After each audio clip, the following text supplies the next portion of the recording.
So, you found this video. Welcome! I'm Cheddar, and today I'll be showing you how to move through the game webbed, like a pro. But I don't like spiders. Okay, well in that case you could turn on arachnophobia mode in the settings to turn all the spiders into cute little blobs, and just close your eyes for the video, I guess? Okay.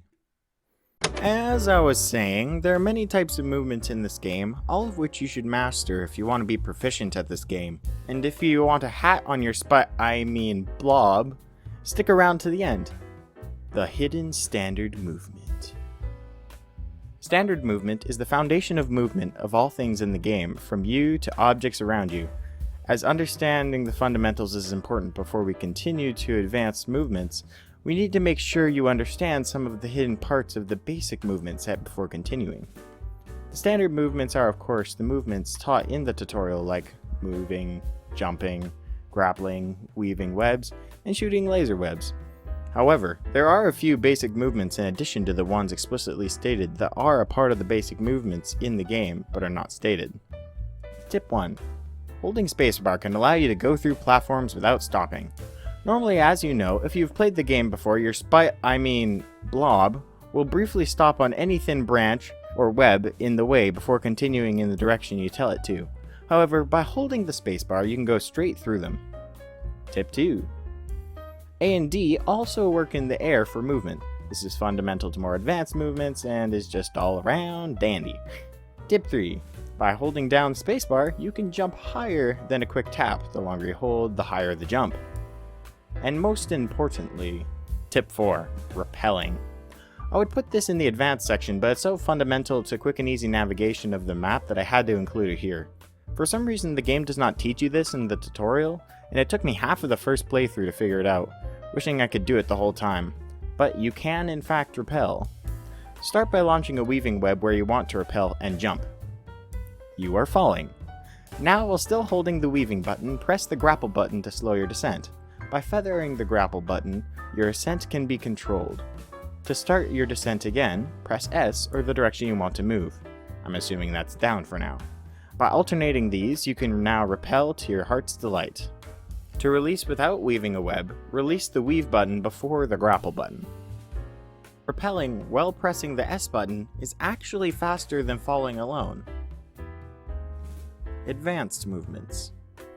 Now we get to the fun stuff. Advanced movements are often timed combos of basic movements to achieve the desired effect. This is by no means an extensive list, but here are some of the ones I found most useful and fun. The saddle swing. When under a solid platform that can be webbed, when you want to be on top of it, if there's no grapple above, we can swing up. This can be done by using our grappling webs to add kinetic energy to our player. We just have to redirect that energy by timing our swings and coming from the right angle. Starting with a rappel is easier because you don't have to hit the edgier platform while falling. However, though this is very fun, keep in mind it's often not the fastest, as in most situations it's better to make a weaving web between the side of the platform we want to be on and a webbable surface to the side of our desired platform, then jump off of the web onto the platform. As a challenge, you'll know when you're good at the saddle swing when you can rappel off of the hammer of the bell and while holding it, swing to the top of the platform it's mounted to. You and your web cannot touch anything but the bell and the platform it's on. No jumping on the bell and no laser drive. Laser drive. By holding the laser button, we can use the recoil of lasers to go faster than swinging alone. This technique is often best for speed when there's nothing to grapple to, as to use laser recoil, the mouse must be pointed in the opposite direction of the way we want to grapple. In mostly mud environment, it can give great speed. This technique is also useful for doing a laser drive glide, as it allows us to jump further than we normally would be able to, avoiding some obstacles entirely. Mud climb. The skateboard, in combination with the laser drive, can be used to climb vertical walls even if they are mud. Unfortunately, this is not useful for the reverse mudslide shortcut, as there is an inverted section which immediately ejects you from the wall when you try to ride it. I've not successfully gotten on the wall above this on a skateboard, so it may be possible, but if so, very hard. Slingshot. By using our rappel combined with air controls, we can swing underneath an object and use grapple to slingshot off of it in a high speed. It's pretty self-explanatory. Bungee jumping. In the game, the webs also have a max range, not just for web slinging but for repelling too. Once this limit is reached, the web will act more like a spring, bouncing you back up like a bungee jump. During repelling, your web will not attach to any stationary platforms. However, it will act sticky to loose objects but can be ripped off. There is an exception to not sticking to stationary platforms though, and that's whenever your web touches a webbable object, then a mud object, then a webbable object again, your web will act like you finish weaving a web to the first webbable object and started repelling again off the second webbable object. As a result, you cannot grapple back up your web to the initial repelling location. This also changes your max repel distance to be based off of your new repelling surface. Assuming this does not happen, you can bungee jump off of your platform. There are only a few spots in the game that allow bungee jumping in a practical way. However, it can be used as an advanced slingshot to get even more speed for ultra long or high jump. The funnest place I found to bungee jump is the hat button platform. More about that later. Fishing. A good way to catch flies in the game is fishing.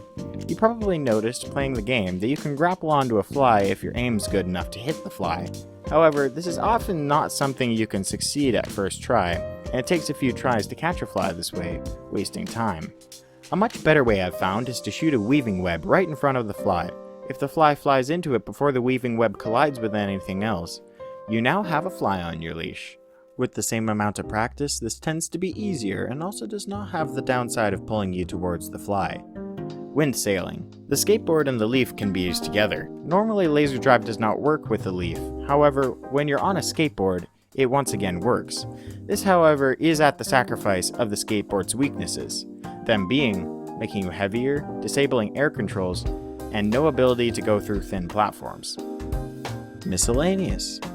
You should know that whenever you attach a thread to another web, it creates a joint on that web. In most cases, the joint will disappear moments after the thread is disconnected. However, if the joint is kept bent enough, it will not simplify into a single piece again. How to make a real web. When building a web, we need a good foundation. The same is true in life. For that, I recommend Jesus. For a web, that means a large spot with supports high, left and right, and down below. First, make a flat bridge between two objects. Next, we need a slack line. Unlike in real life, we cannot naturally make a slack line in webbed, so we need a workaround. Here's the best way I found. Start by repeating the first step of making a bridge. Next, attach the loose object to one of our bridges about halfway between the bridge and the ground. This is most easily done with the skateboard or leaf, as you can ride it to where it needs to be and attach it there. Next, stretch the short line and the bridge down into a Y shape by weaving lines between our object and the ground. Once the Y is triangular enough and the object is near the ground, attach the drop line we have been stretching directly to the ground and disconnect the object. This part is also benefited from the object being a skateboard or leaf, as riding it will disconnect the webs automatically and not risk damaging our main structure. In real life, where a spider has multiple types of silk, we don't, so we may need to reinforce our main structure at this point. Next, start on the top left and connect a thread to some part of the bottom of the Y. Repeat for the right side. From here on, I recommend connecting any webs that are connecting to an intersection to webs that will provide a counterforce directly, as this will allow the web to look and function its best. From here, we connect multiple lines from the center of our web, the center of the Y, to the edge of our web. You may need to add threads to counter the force at these points pulling in opposite directions, unlike a real spider which just has strong enough thread to handle it. Lastly, we start in the middle and spiral outwards, making threads. And now you have a web. And lastly, how to get a hat. You'll need to go to this location on the map. Next, find this spot and slingshot off this branch. If you get high enough, you'll be able to get over the top of this mound on the right side. Do this and stick close to the wall while you're falling. And congratulations, you are at the hat button. This platform is also really fun for bungee jumping. If you get enough speed, you can even go back the way you came. Subscribe and see you next time. Bye.